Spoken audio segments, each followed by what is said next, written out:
Beneath one of Sicily's brightest cities, the dead were never completely hidden. Walk below a Capuchin monastery, and the walls begin to change. They are lined with people who died centuries ago, still dressed for the world they left behind. Monks in brown habits, priests in vestments, citizens in coats, uniforms, and embroidered clothes. Some stand upright, others rest in coffins. Many still carry the shape of the lives they once lived. This is not a sculpture gallery, and it was never designed as a museum. It began as a practical burial problem. Then an accident changed everything. And beneath Palermo, death slowly became visible. The Capuchin Friars arrived in Palermo in 1534, near the church of Santa Maria della Pace. Their life was built around poverty, prayer, work, and the strict rhythm of the monastery. Like every religious community, they also needed a place to bury their own. A communal burial pit was created beneath an altar, more like a deep cistern than a modern cemetery. But the community grew. By 1597, the old burial space was no longer enough. The friars began excavating a larger cemetery behind the main altar, using ancient caves already in the ground. For 2 years, stone, dust, and darkness gave way to new underground corridors. Then came the transfer of the old remains. What they found inside the first burial chamber was not what they expected. According to the catacombs' own history, 45 friars had been preserved naturally. Their bodies had not disappeared in the ordinary way. Some faces were still recognizable. The friars interpreted the discovery through faith. Instead of returning the preserved brothers to the earth, they placed them in niches along the walls. The first body associated with the new catacomb was Fra Silvestro de Gubbio, dated October 16, 1599. With that decision, a cemetery became something Palermo had rarely seen before. The secret was not magic. It was dryness. Most of the preserved bodies in the catacombs were naturally mummified through dehydration. Remove enough moisture from tissue, and the bacteria driving decomposition lose the conditions they need to thrive. The Capuchins refined this process in rooms known as collatoi. Shortly after death, a body could be placed on grids made from terracotta tubes. The arrangement allowed fluids to drain while the dry environment slowly pulled moisture away. The official history of the site describes internal organs being removed in some preparations. Straw or bay leaves could be placed inside the body to help the drying process. Then the chamber could be closed for close to a year. Imagine the silence of that room through 4 seasons above ground. When the body was finally exposed to air again, it could be washed with vinegar. Then came clothing. This detail matters because Palermo did not preserve only bodies. It preserved identities. The clothes told visitors who a person had been, or who the family wanted them remembered as. Death had stopped the body. Palermo tried to stop the social image with it. News of the preserved friars spread. The underground cemetery began attracting attention far beyond the Capuchin community. Little by little, laypeople were accepted into the catacombs. In 1783, the friars formally opened burial there to those who requested it. The corridors expanded, and so did the meaning of being preserved. For wealthy citizens, mummification could become a final statement of status and dignity. Generous donations helped secure preparation and a place in the underground cemetery. But this was more than an expensive burial.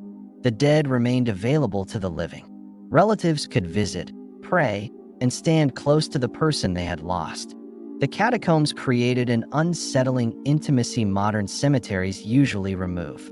There was no marble slab between memory and the human shape. Visitors did not look at a symbol of the deceased. They looked at the deceased.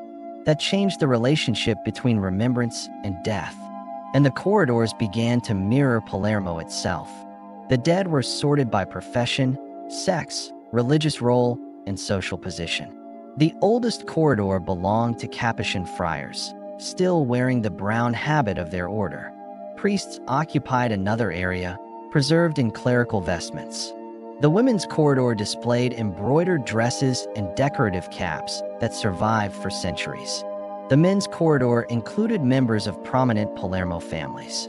Another passage gathered professionals, doctors, lawyers, painters, officers, and soldiers. Even family groups could remain together underground. The social map of the living had been rebuilt below ground. A coat, a uniform, a veil, or a religious robe became a final biography. The body might change, but the costume kept speaking. This is why the catacombs feel less like a tomb and more like a frozen society. A society that kept its hierarchy even after the last breath. The arrangement was not accidental. It was a language Palermo understood. And centuries later, we can still read parts of that language. The underground complex stretches through roughly 300 square meters of connected tuff galleries. The official site today describes around 2,000 skeletons and mummified bodies preserved in these rooms. Other historical surveys and publications have used different counts, which is one reason careful wording matters. What remains clear is the scale. This is one of the largest mummy collections in the world, and every corridor contains evidence that preservation was never perfectly uniform. Dryness helped create the collection. Time continues to test it. Natural dehydration was the main technique, but it was not the only one. The official history also describes arsenic treatments during periods of epidemic. These methods produced different results, and some preserved individuals appear far more intact than others. By the 19th century, new chemical embalming techniques were also changing European mortuary practice.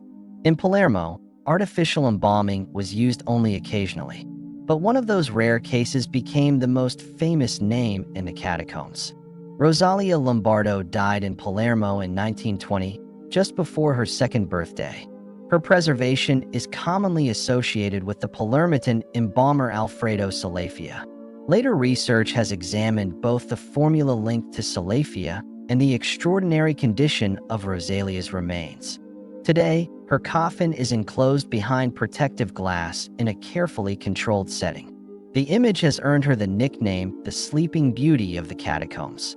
But the deeper story is not about one exceptionally preserved individual. It is about an entire culture that placed memory in physical sight. Modern researchers now enter these corridors with very different tools. Portable X-rays and CT investigations have revealed details hidden beneath clothing and dried tissue. Scientists can estimate age, study disease, and reconstruct aspects of lives lived centuries ago. Recent studies have also examined younger individuals in the collection, using non-invasive imaging to understand health and development. The catacombs have become an archive of medicine, clothing, ritual, and social history. But preservation has its enemies. Microbial growth and environmental change can damage both human remains and the materials around them. So the same place created by dry air now demands constant attention to air, humidity, and decay. The dead were preserved by an environment. Their survival still depends on one. And that creates a modern responsibility the Capuchins could never have imagined. There is an uncomfortable question beneath every visit to Palermo's catacombs. Are we looking at history, at a cemetery, at a scientific archive, or at people who were never meant to become anonymous attractions? The answer may be all of these at once. The Capuchin Cemetery was definitively closed in 1880, with a few exceptional later interments. Yet the underground world did not disappear when burials ended. It remained, century after century, beneath a living city. Above, Palermo changed through kingdoms, wars, machines, and modern life. Below, old clothes faded more slowly. Names remained beside niches. Human shapes stayed in place. The catacombs became a strange counterweight to the speed of history. They remind us that the past is not always buried deep enough to become abstract. Sometimes it still wears a coat. Sometimes it still occupies the place a family chose for it. Sometimes it looks back only because we are the ones who entered its corridor. Beneath Palermo, the dead do not tell one simple story about fear. They tell a story about faith, status, grief, technology, family, and the human refusal to let memory vanish quietly. The Capuchins discovered 45 preserved friars by accident.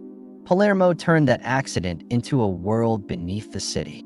A world where clothing became memory, corridors became social maps, and preservation became a final form of presence. And after more than 4 centuries, the most disturbing thing may not be that the dead are still there. It may be how much of the living world they still reveal.